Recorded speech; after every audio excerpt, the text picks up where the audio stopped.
उषा ठाकुर जी, जोरदार ताली बजा के स्वागत करो उषा जी। हमारे प्रभारी मंत्री आदरणीय प्रभुराम चौधरी जी, हमारे सांसद भाई रमाकांत भार्गव जी, विजयपाल जी, नरेंद्र सिंह तोमर जी, पर्यटन निगम के उपाध्यक्ष राजेंद्र सिंह जी, गुरु प्रसाद जी, महेश जी, रवि जी, रघुनाथ जी, हमारे बहन निर्मला जी, आसाराम जी, रामगोपाल जी, अरविंद जी, ऋषिराम जी, ट्रस्ट के कारण। वैसे तो सब प्रमुख लोग यहाँ बैठे हुए, लेकिन आज वक्त नहीं है कि सबका नाम लें, तो मंच पर विराजमान सभी वरिष्ठ साथीगण और इस प्रांगण में उपस्थित मेरी बहनों, मेरी श्रीमती जी भी हैं, उनको छोड़कर, क्योंकि आज माँ के पूजन के कार्यक्रम में वो मेरे साथ यहाँ आई हुई है। बाकी सभी बहनों और भाइयों, बेटे और बेटियों, मंदिर तो माँ की इच्छा से बन रहा है। मंदिर तो है लेकिन विस्तार का काम हो रहा है। आज माँ से इस अवसर पर यही प्रार्थना है कि माँ हमें इतनी शक्ति देना कि जैसे आपका नाम है, यह सिद्ध मंदिर जो सब पर कृपा की वर्षा करता है, सबकी मनोकामना पूरी करता है, यहाँ यह मंत्र सिद्ध होता है, सर्वे भवन्तु सुखिना, सर्वे सन्तु निरामया, सर्वे भद्राणि पश्यन्तु, माँ कश्चित् दुर्भाग् भवेत्। मतलब सब सुखी हो, सब निरोग हो, सबका मंगल हो और सबका कल्याण हो। माँ ये कृपा और आशीर्वाद की वर्षा सब पे कर देना। आपकी इच्छा से ही मंदिर को और विशाल स्वरूप देने का हम लोग प्रयास कर रहे हैं, तो आपकी कृपा बनी रहे और पूरे देश और दुनिया से आपके भक्त यहाँ पधारें, आपके चरणों में प्रणाम करें, आपकी आरती उतारें और उन सब की मनोकामनाएं पूरी होती जाए, यही प्रार्थना माँ के चरणों में है। आज 2-3 चीजें आपसे कहना चाहता हूँ। नंबर 1, सब जरा ध्यान से सुनना। पंचायत के चुनाव होने वाले हैं, नगरीय चुनाव होने वाले हैं। जब ये चुनाव होते हैं तो कई बार गांव में झगड़े हो जाते हैं, वैमनस्यता हो जाती है, समरसता बिगड़ जाती है। और ये आज मैं निवेदन कर रहा हूँ, ये बुधनी नस्लागंज क्षेत्र से, रहती क्षेत्र से, रायगंज बकरा क्षेत्र से हजारों साथी आए हुए हैं। मैं उनसे निवेदन कर रहा हूँ कि आप सब चुनाव में सद्भाव बना के रखना और समरस गांव हमारा बने, समरस पंचायत हमारी बने। समरस पंचायत मतलब जहां चुनाव निर्विरोध हो जाए, मिलजुल के हो जाए, इसको कहते हैं समरस पंचायत। और मैं आपको आज ये वचन दे रहा हूं कि जहां जहां निर्विरोध चुनाव संपन्न होंगे उस गांव में, उस पंचायत में मैं जरूर आऊंगा।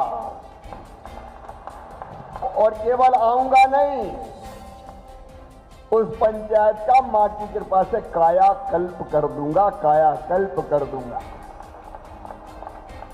वहां हर ग्रामवासी के पास, गरीब के पास अपना मकान होगा, हर घर में स्वच्छ पीने का पानी होगा।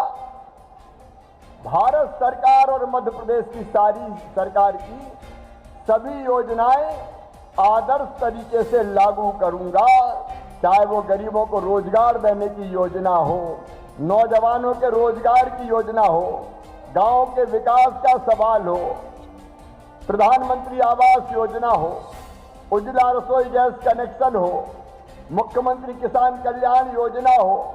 जितनी भी योजना है सुन लेना और लिख लेना, सब आदर्श तरीके से उस ग्राम पंचायत में मैं लागू करूंगा, ये मैं वचन देता हूं। कोई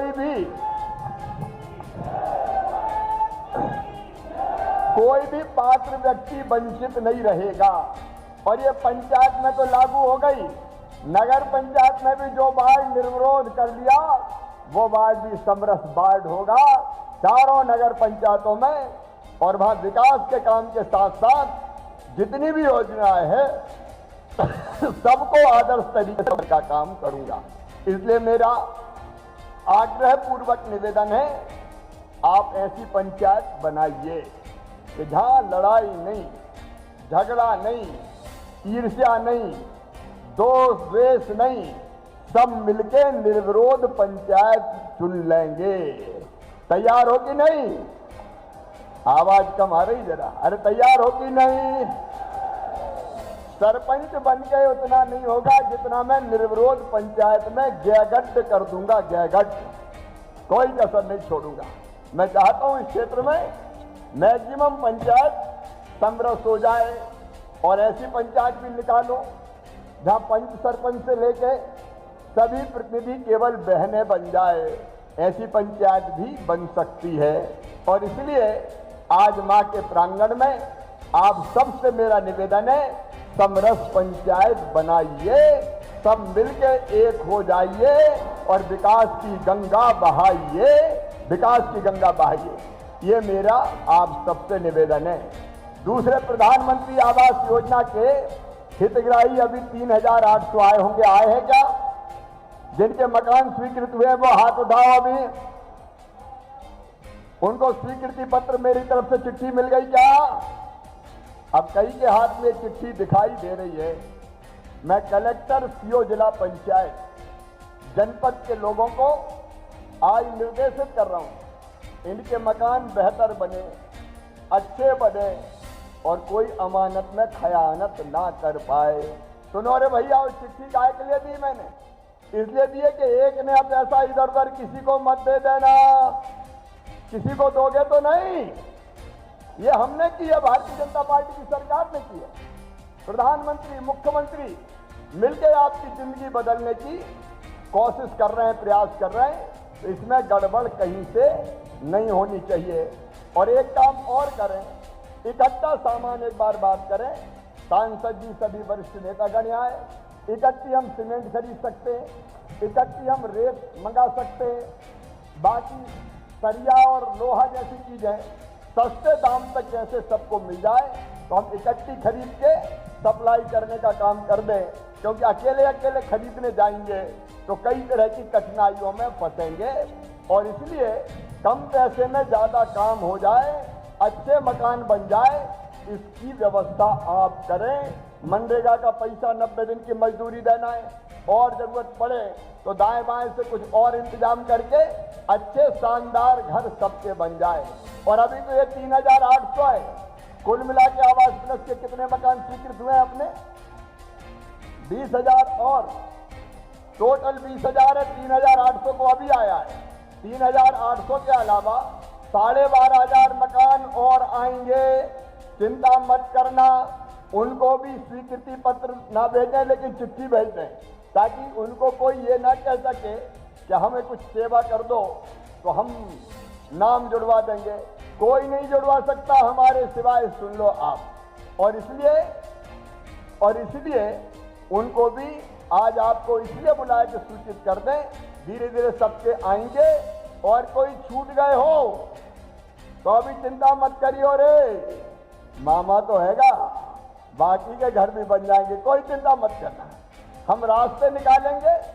कोई गरीब बिना घर के नहीं रहेगा, पक्के मकान के नहीं रहेगा। ये हमारा संकल्प है और ये मां की कृपा से हम अपने क्षेत्र में करके रहेंगे। इसके अलावा एक बात और मैं सबको निवेदन कर रहा हूं। कल मैं भोपाल में निकल रहा हूं, हाथ ठेला लेके भोपाल की सड़कों पे। काय के लिए? इसलिए कि आंगनबाड़ियों में हमारे ही बच्चे आते हैं, वो पढ़ते भी हैं, उनको पोषण आहार भी मिलता है। कई बच्चे कम वजन के हैं। क्या हमारी जिम्मेदारी नहीं है? क्या हमारे बच्चे स्वस्थ हो? क्या हमारी जिम्मेदारी नहीं है? क्या हमारे बच्चे शिक्षित हो? क्या हमारी जिम्मेदारी नहीं है? क्या हमारे बच्चे संस्कारित हो? मैंने तय किया है कि सरकार की जवाबदारी तो है ही, सरकार अपनी तरफ से कसर नहीं छोड़ेगी। आंगनबाड़ी में पोषण आहार वगैरह सबकी व्यवस्था करेगी। लेकिन बताओ, गांव की भी जिम्मेदारी है कि नहीं? मैं पूछ रहा हूं, गांव की जिम्मेदारी है कि नहीं? तो जोर से बताओ, जिम्मेदारी है कि नहीं? अरे हमारा गांव, हमारा शहर, हमारी भी तो जवाबदारी है कि अपने बच्चों को हम कुछ नहीं दे सकते? सब किसानों के यहाँ गल्ला अनाज हुआ है, भाव भी इस बार अच्छे मिल गए, मूंग भी आने वाली है। अरे भैया ज्यादा नहीं, 10 किलो 20 किलो 50 किलो निकाल दो और रख दो आंगनबाड़ी में, हमारे बच्चे खाएंगे। जो गरीब बच्चे हैं उनको बिल्कुल कुपोषित नहीं रहने देंगे, उनको भरपूर अन्न मिलेगा। तैयार हो क्या? तो जोर से बोलो तैयार हो, तो बोलो हर हर नर्मदे। बच्चों के जरूरत की चीजें, कल मैं भोपाल में काहे के लिए निकलूंगा? लाओ खिलौने दो, लाओ कपड़े दो, लाओ टीवी दो, लाओ दूसरी वाटर कूलर दो। मैं तो खुलेआम हाथ ठेला ढका के निकल रहा हूं कि अपने बच्चों की मदद करने आगे आओ। मुझे कोई शर्म नहीं है। सरकार के साथ साथ समाज की भी जवाबदारी है कि हम अपने बच्चों को अंडरवेट नहीं रहने दें, पूरी तरह से उन बच्चों को स्वस्थ रखें। आंगनबाड़ियां बढ़िया से चलाएं ताकि गरीब से गरीब बेटा बेटी भी कम वजन का नहीं रहे, बीमार नहीं रहे, आंगनबाड़ियों में सब तरह की सुविधा दे पाए। और जब मैं समाज को आह्वान कर रहा हूं, ये हमारे बच्चे हैं, किसी गरीब के घर पैदा हुए होंगे, तो हमारी भी तो ड्यूटी है, सभी काम सरकार करे, सरकार पीछे नहीं हटेगी। लेकिन आप अपनी जवाबदारी निभाएं, समाज अपनी जवाबदारी निभाए, ये मेरा निवेदन है। और जब बुधनी विधानसभा को आदर्श बना दो, ये तय कर लो कि सरकार की सहायता के अलावा हमारे व्यापारी भाई भी हैं, किसान भाई भी हैं, सरकारी नौकरी वाले भी लोग हैं, हम थोड़ा थोड़ा सामान देके आंगनबाड़ी बढ़िया कर देंगे। और हमारे बच्चे, जैत में जितने बच्चे हैं वो अंडरवेट थे, सब पूरी तरह से कुपोषण मुक्त होकर ओवरवेट हो गए हैं। कोई गांव ऐसा नहीं छोड़ेंगे जहां बच्चों का कम वजन हो। अच्छा खिला पिला के तैयार करेंगे ताकि कोई भी बच्चा अस्वस्थ ना रहे। ये आज मां के मंदिर के प्रांगण में मैंने संकल्प लिया है। सेल्फ हेल्प ग्रुप हमारे जो बहनें, स्व सहायता समूह की बहनें आई हैं, आजीविका मिशन की बहनें हो तो हाथ उठाओ। स्व सहायता समूह वाली, वे मेरी बहनों के हाथ उठ रहे हैं। देखो बहनें डटी रही, पानी के चक्कर में थोड़े भाई इधर उधर जरूर हो गए, लेकिन बहनें मैदान में डटी है। एक नई ताकत का उदय हो रहा है स्वयं सहायता समूह के रूप में। मैं अपनी बहनों को आश्वस्त करना चाहता हूं, एक एक बहन की आमदनी कम से कम 10-10 हजार रुपया महीना हो जाए, इसमें कोई कसर नहीं छोड़ने वाले हम। और इसलिए आजीविका मिशन का काम बढ़िया चले, बहनें आगे आए, अलग अलग तरह के काम उनको मिले, अलग अलग तरह की कई चीजें बना रही हो, वो चीजें बनाए, उसकी मार्केटिंग और ब्रांडिंग का काम पूरी ताकत से हम लोग करेंगे ताकि बहनों की आमदनी बढ़े। और अंत में एक बात और, बाकी सब चीजों में आज समय नहीं लगाऊंगा। प्राकृतिक खेती मतलब गोबर और गौमूत्र से जीवामृत बनता है, धन जीवामृत बनता है। उसके साथ अगर हम खेती करते हैं तो फसल का उत्पादन भी नहीं घटता और फसल जहरीली भी नहीं होती। आज मैं ये प्रार्थना कर रहा हूं कि पूरी जमीन में मैं नहीं कह रहा, मैं अपने नेताओं को भी कह रहा हूं, अगर आपके पास 5 एकड़ 10 एकड़ जमीन है, पूरी जमीन में मत करना, आधा एकड़ में प्राकृतिक खेती करना, आधा एकड़ में, ज्यादा में मत करना। और वो पूरी ट्रेनिंग में दिलवाऊंगा, कैसे जीवामृत बनेगा, धन जीवामृत बनेगा, उसकी पूरी ट्रेनिंग दी जाएगी। मैं भी करूंगा, आप भी आधा एकड़ में करें। अरे करके तो देखो 2-3 साल। ये प्राकृतिक खेती की जो फसल है वो अमृत होगी, अमृत। वो हमारे शरीर को स्वस्थ करेगी और रोगों से मुक्त करेगी। तो मैं ये अपील करता हूं, कम से कम नर्मदा किनारे हम आधे आधे एकड़ में जरूर प्राकृतिक खेती करें। और सुनो रे भैया बहनों भी, जो प्राकृतिक खेती के लिए गाय खरीदेगा, एक गाय के गोबर और गौमूत्र से 30 एकड़ जमीन में प्राकृतिक खेती की जा सकती है। जो रजिस्ट्रेशन करवाएगा, प्राकृतिक खेती करेगा और उसके लिए गाय खरीदेगा, उसकी गाय के पालन के लिए 900 रुपया महीना साल भर दिया जाएगा।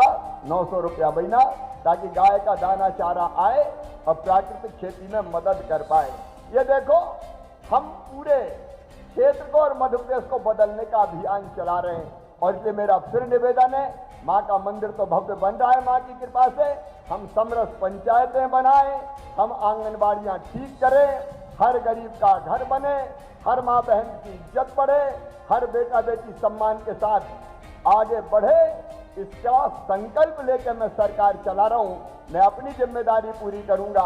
अभी जल्दी हमारे बेटा बेटी ढंग से पढ़ाई कर पाएं और जिनमें क्षमता, बुद्धि और प्रतिभा है, मैं सब कार्यकर्ताओं को और गांव वालों को कह रहा हूं, उन बच्चों की पढ़ाई का पूरा इंतजाम हम करवाएंगे। आप चिंता मत करना, अपने बच्चे आगे बढ़ते रहें पढ़ते हुए, उसके लिए भी इंतजाम करेंगे। तो कुल मिला के चाहे गरीब कल्याण की योजनाएं हो, चाहे किसानों के कल्याण की योजना हो, चाहे गांव के विकास की योजना हो और चाहे समाज सुधार के कार्यक्रम हो, मिलकर हम सब आयोजित करेंगे। आज चुनाव के पहले मेरी फिर आपसे अपील है, एक नया वातावरण अपने क्षेत्र में बनाए, मिलके साथ चलेंगे, समरस पंचायत बनाएंगे, अपने क्षेत्र में दिलों में दरार नहीं रहेगी, प्रेम की गंगा बहाएंगे, मिलके सबको गले लगाएंगे, साथ मिलके आगे बढ़ते जाएंगे और ऐसा विकास करेंगे कि लोग देखते रह जाएंगे। अलग बनेगा अपना क्षेत्र और अलग बनेगा अपना मध्य प्रदेश, यही संदेश मेरा है और इसी में मैं आप सबका सहयोग चाहता हूं। एक बार जाने के पहले हम सब मुझे सहयोग के लिए आश्वस्त करें। बोलो, इन कामों के लिए आपका सहयोग मिलेगा तो दोनों हाथ ऊपर उठा के, दोनों मुट्ठी बांध के बोलिए, सलकनपुर वाली मैया की, विजयासन मैया की।